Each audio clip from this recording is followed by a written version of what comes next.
Good morning and welcome to the Home and Finance Show. My name is Janice Bradley. I'm with JB Real Estate Consultants and my co-host today, Diana Rice Wilkerson with Fairway Independent Mortgage. Our goal with Home and Finance is to help educate the community with home buying process, refinancing, new builds, you name it. And that's why we are called Home and Finance. As you know, when we have guests, they are the best. So today we have a special guest for you, and her name is Nicole Durham. Nicole is with Sky Identity Corporation. Nicole, welcome to the Home and Finance Show. First of all, we'd like for you to share with us a little bit about yourself, your office location, and on with the show. All right. Thanks, Janice. As you stated, my name is Nicole Durham, and I'm with Sky Indemnity, and our office location is located in Fishers, Indiana, and we are right there at 116th and Allisonville Road. Okay. So what type of insurance products, Nicole, does your insurance company have? We offer home, auto, life, health, dental, vision, business, workers' comp, just about anything you can think of, we can pretty much find that product for you. Well, it sounds like your company is a one-stop shop, and that makes that makes it nice working with you because I know I have, and you guys are awesome. Talk to us about the difference between an insurance agent and an insurance broker, and which one are you? Okay. Well, I'm an insurance broker and an insurance agent. I'm actually a licensed insurance agent with the state of Indiana, but I'm working as a broker. And a broker actually has access to several different carriers. And we actually work for our customer, not the companies that we actually have access to. Most of your insurance agents are going to be captive companies like State Farm, Allstate, American Family. Those agents work for the insurance company directly. So they pretty much work more for the company than they do for you because they can't go to bat for you like I can. Brokers actually work in the interest of their actual clients, not necessarily the insurance companies that they actually have access to. Excellent. Another question that I had was, I think most people, when it comes to insurance, we know we need it and we may pay for it, but we don't know exactly what we're getting. If you were to encourage people to do one thing with their insurance policy, what would that one thing be? If I had to encourage someone to do something with their insurance policy, I would say the one thing would be to definitely review it on a regular basis and make sure that they have a clear understanding of what they're purchasing. And should they call their agent, or if they're interested maybe in chatting with you, Nicole, can they call you for that review? Because I work in the mortgage business. I don't know. I know I need insurance. That's one reason I asked that question, is because I feel like I'm like everybody else. I know I need insurance. Right. I have it, but I'm not quite sure what it's really saying to me. So would that be a call they would make to their agent, or like if they'd like to work with you? Great. That's what you're here for. We'd be happy to review an existing policy that you may have and kind of go through that with you. But it's something we do pretty much on every single account that we have. We actually go in and explain a lot. And we hear often that, and you're talking about clients that have had homeowners insurance for 20 years. In some cases, they've never had things explained to them the way that we've explained things often. We hear that a lot. One of the things that I know happened to me, I bought a house, it's been a number of years ago. I had not sold my current home at the time. And while it was empty, we had a snowstorm, pipes froze, et cetera, et cetera. Luckily, I had been contacted maybe a month or two before by my insurance agent, who said, hey, Diana, we had mail returned to us. Are you no longer living in that house? No, it's on the market, I said. They said, fine, then you need special insurance because right now you're not covered. And so anyway, they got me taken care of. 2 months later, I had this horrible situation, and therefore I was protected. But so for people who are doing a lot of buying and selling right now, what should they be doing to protect themselves, especially if they're moving out of their current home, buying another? Absolutely. Definitely what you said, I'm sure it comes up quite often where clients actually, someone is trying to sell their home and they don't realize that their policy has certain stipulations that say that there may be potentially no coverage if you vacate the property and you do not let your insurance agent or broker know. So you want to be sure that you read your policy and you know how it works. And in a situation where you're moving out and your home is to be vacant, the coverage definitely changes because that home is no longer your primary residence, which is one of the stipulations of having a standard homeowner's insurance policy. And you want to make your insurance agent aware, just like you did, so that they can make either provisions for a policy that fits your current situation, or they can actually explain to you, because I know with some of the carriers that I represent or have access to, um, you can actually do that for up to 30 to 60 days if your home is on the market. But because I'm a broker, I represent, I've access to several carriers.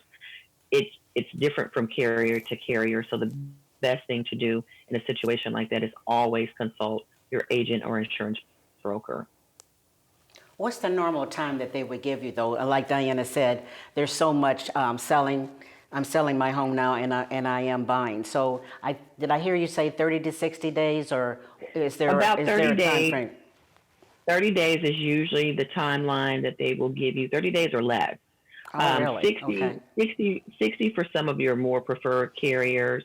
They're going to Mm-hmm. be a little more lenient in that. But some companies don't give you 30 days. So just to me, the best rule of thumb is to err on the side of caution and make sure you're in contact with your agent and confirm that data. Okay. So I thought Diana was going to ask the question. Would you share with us what would be the number one claim on home insurance? Are there more than one number ones? Well, no, I would say there's definitely going to be a number one. I would say the number one claim for homes would be, I would say wind claims. Wind claims are going to be your number one claim. And just because wind can affect so much on your home, you're Okay. talking about your roof and your siding if you don't have brick on your home. And I would say that those claims are the number one thing that we actually see, and they are usually pretty expensive when we actually have those types of claims. So what also would you say, as far as what maybe not necessarily being uninsured, but what seems to be that would be the number one thing that comes up. Are you underinsured? A lot of times they're talking about the value of the home versus replacement cost. Talk a little bit about that with us, please. So there's when you purchase your home, you have your value of the home. That is your actual value that the purchase price of the home. Okay. Mm-hmm. And then you have replacement costs. They are two different things. It's something that's actually commonly confused. And a lot of times clients will say, well, I purchased a home for this. How come my replacement cost is this? Well, your replacement cost consists of actually an estimation that's created by the carrier. The carrier has their own estimating system that will actually tell how much it would cost if your home were a total loss, if it were destroyed, God forbid.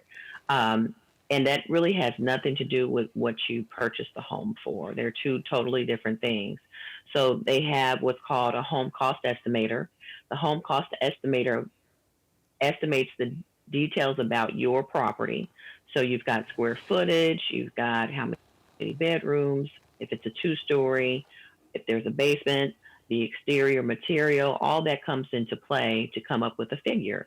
And that figure is basically letting the insurance company know that, hey, if this house were a total loss or destroyed completely, God forbid, that this policy would actually have to make sure that there's enough there to rebuild that home back to its original condition.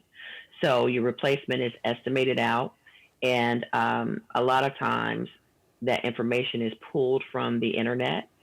I actually go through in detail on every single account that I do, and I make sure that that information is accurate because sometimes information online, of course, as we know, is not right.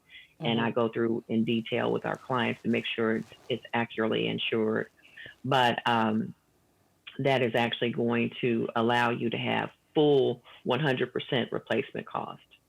So some companies offer 125, 150% of the value of the home estimated replacement cost to be able to rebuild your home. So you get an extra buffer, 25 to 50% over and above what the computer estimates it to be, so that there's kind of a little bit of room for error if that happens. So you're safe that way.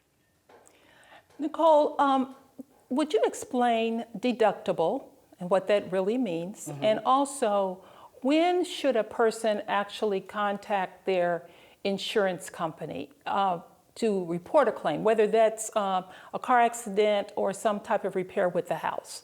And if you would address those two things for us, that would be great. Okay. Your deductible is the portion of the actual loss that you're responsible for. And that's basically, a lot of people don't understand that with insurance, it's basically managing risk. When you take on a policy, the portion of the policy that is considered to be the deductible is the portion of the risk that you consider that you can actually handle. So if you have a homeowner's insurance policy and you have $1,000 deductible, you're telling the insurance company, I am responsible for this first $1,000. If there's a $10,000 claim, I'm willing to pay the first $1,000. And your policy should pick up anything over that up to its policy limit. And the way that deductibles work is, if you have, just going back to the example of a $10,000 claim, they're going to actually look at it and assess the whole claim. Let's say they come up with a number of 10,000. They're going to take the $1,000 that you actually said, you said you wanted to be responsible for. They'll take that off of the actual check that they would issue to you if you had a claim. So there's a big misconception. A lot of people think that with deductibles, because a lot of times with car insurance, if you have damage to your vehicle and you're taking it to a body shop, you're actually paying the body shop that money to fill in that gap.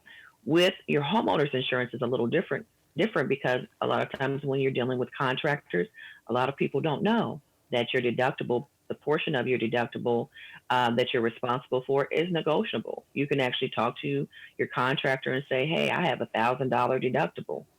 And my insurance company is going to take that out of the check that I'm going to issue. Is there anything that you can do? And in some cases, the contractors will eat that cost. So it's not always something that you're 100% responsible for when it comes to homeowners insurance versus other policies. Diana, what is the other question that you asked me? I'm sorry, I talked a lot there. That's okay. The other question was, so let's say, hey, I've got $1,000 deductible, and I have had some damage on my house, and maybe that damage is like $1,500. Right. When should I actually contact my agent and report it? Absolutely. That's why I love my job. We actually counsel our clients when we start policies and try to explain to them that it's best to just give us a call, because we're the professionals. We can actually walk you through that. In a scenario where you have a $1,500 claim and you have a $1,000 deductible, that's not something you really want to turn in unless you absolutely have to. Okay. A lot of times people don't realize that with insurance, it's just, again, managing risk. And if you can handle it financially and it's a smaller claim, you don't want to turn those types of claims in, because you're going to run the risk of your insurance jumping because you've had a small claim that you really could afford to pay. Very good point. Thank you for sharing that. Nicole, share with us, what would you say the biggest mistake a homeowner does with insurance, a homeowner's insurance, when they're purchasing?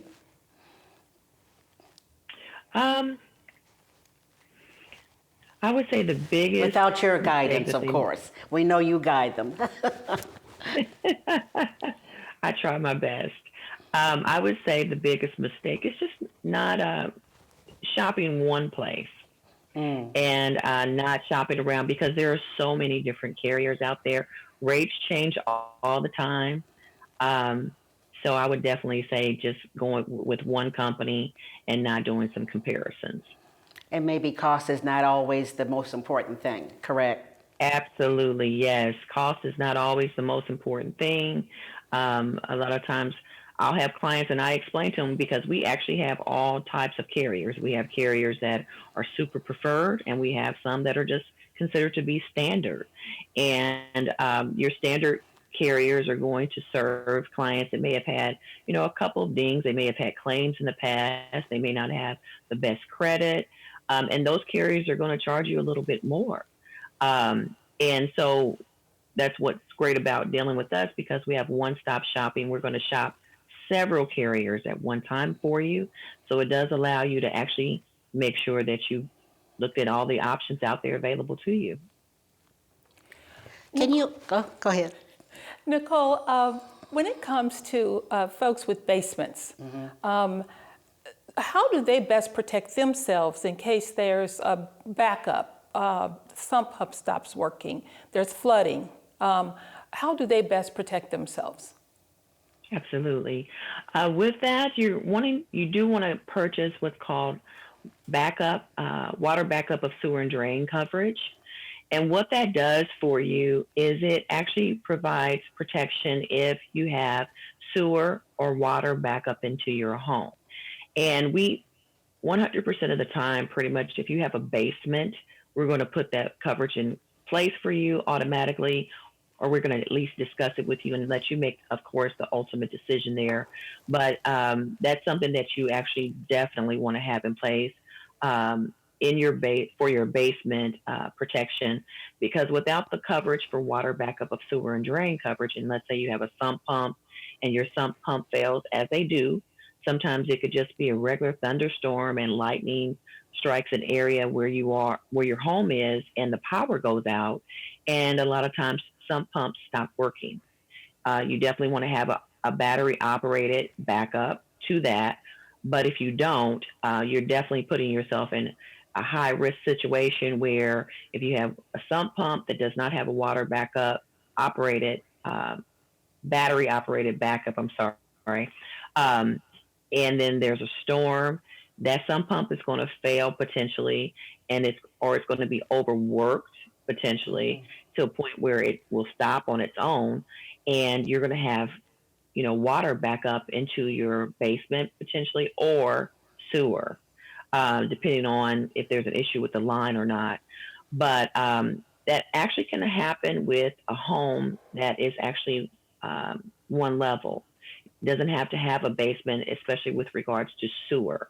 And if you don't have water backup of sewer and drain coverage, even if you don't have a basement, and you could purchase a home with a large tree in the yard, Hmm. and unbeknownst to you, that actual tree is causing damage to the actual the roots are causing damage to the plumbing that's going to the home. And a lot of times people don't know that they've purchased a home that has actual damage in the roots. The roots have damaged the plumbing that actually causes backup of sewer to come back into your home. So if you don't have that extra coverage, you don't have coverage in either situation. And that coverage specifically covers things like drywall damage, carpeting, furniture. It can be pretty expensive on top of the cost of cleaning it out. So, if you have a scenario where you've got sewage in your home, you definitely want to be covered because it can be extremely expensive. Very, very, very good point. So, could you share real quickly the difference between flood insurance and we're talking Absolutely. about the water backup? So Yes. often people don't know the difference. Yes. They think they're one and the same, and they are not. Hmm. Thank you Water for that. backup of sewer and drain coverage is, as I mentioned, it's for the interior of your home. and the water actually starts from the ground and it can seep in through your plumbing. Your flood insurance is where the water runs across the actual, it's level with the ground. So if it gets into the home from the actual outside of the home, but it's level with the ground, that's where your flood insurance would come in. And the average consumer does not have flood insurance. Most people only have flood insurance if they're required because of their lender. Because there's not a lot of places in Indiana that, like a coastal state, would have to actually have flood insurance, like Florida. Florida's insurance is very expensive because, I see. especially if you're on the coast, it's super Mm-hmm. expensive because you have to have flood insurance. And in Indiana, we have flood zone areas where you're required to have flood insurance by your lender. You of course can purchase it on your own, even if you're not required to, but most people don't opt to do that because it's pretty expensive. Couple of questions.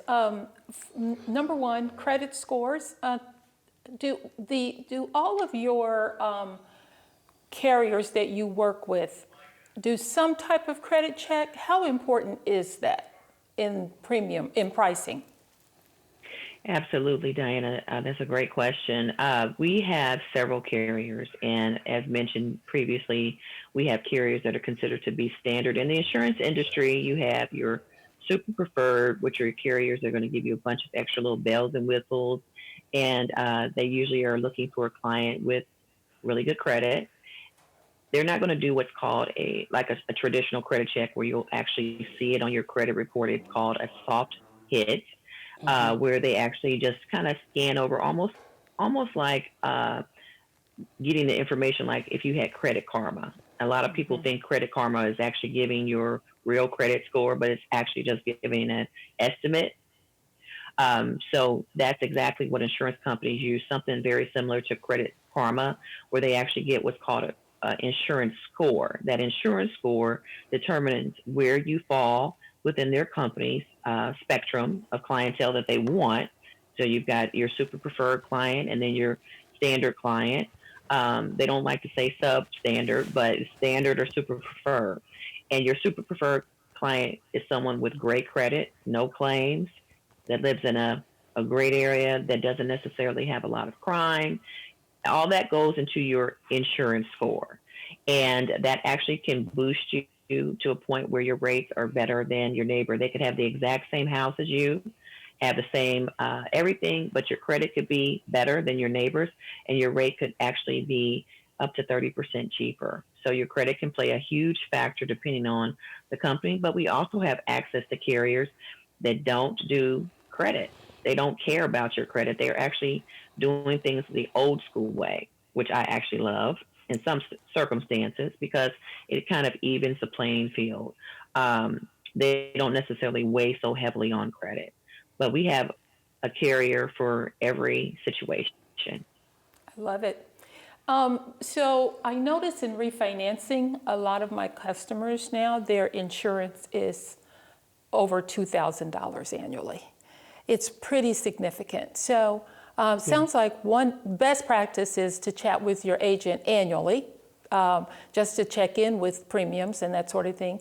But if you want to change your carrier, if you have shopped and you have found a more affordable carrier, when should a person actually take steps to do that? Is it right before their premium renews, or can it be just any time? Can you talk to us about that process?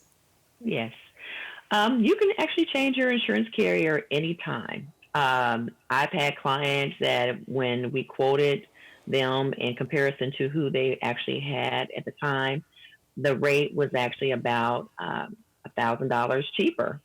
And they'll opt to wait till the renewal. And I'll ask them, well, why would you wait till renewal? And the misconception is that renewals when you do make changes, but you're not in a contract where you can't cancel your policy. You can cancel at any time as the consumer.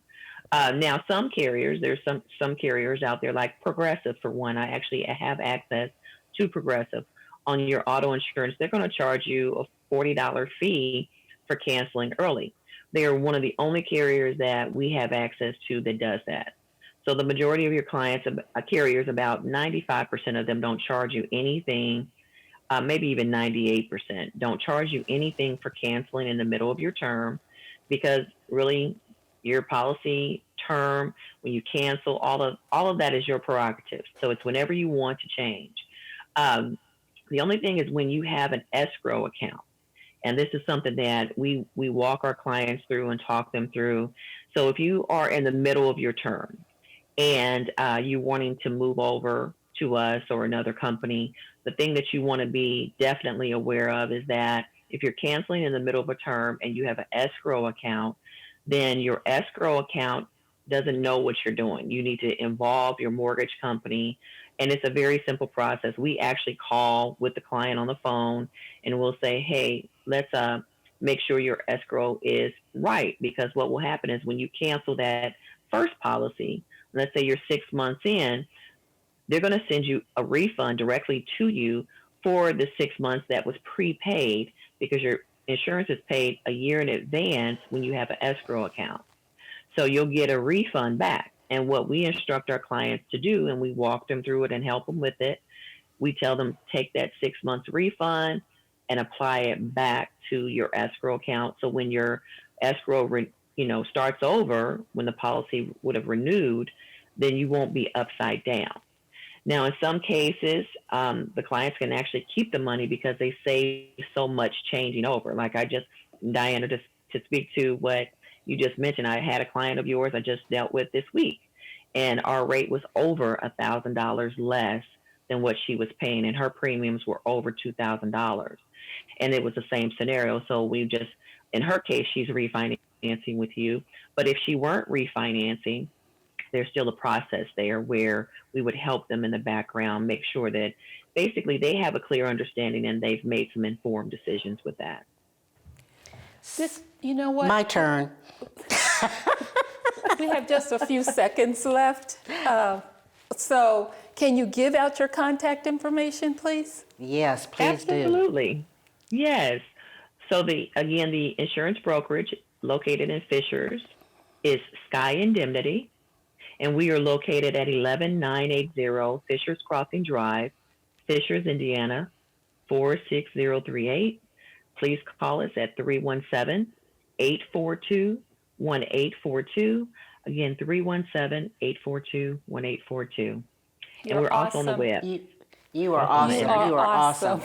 Thank you, I woke Nicole. up. Yes, I woke up. I must still give you a call because I woke up with a question that I didn't get to ask. So Okay. We'll have you back. We'll have you again. back. All righty. Yes. Okay. Have a great day and thank you again. Give your number real You quick too, out lady. again.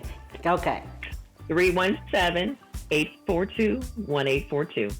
Awesome. Awesome. Thank you. Thank you.